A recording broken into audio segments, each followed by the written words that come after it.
मैं हूं शाह मोहम्मद इमरान और आप देख रहे हैं जाग मेरे शहर न्यूज़ चैनल।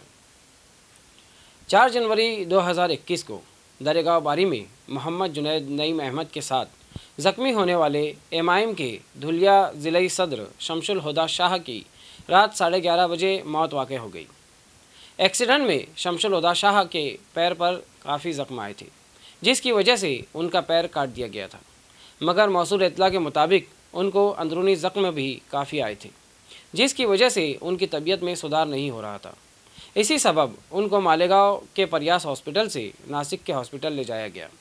नासिक के हॉस्पिटल में ज़ख्मों की ताब ना लाकर 4 जनवरी की रात 11:30 बजे उनका इंतकाल हो गया।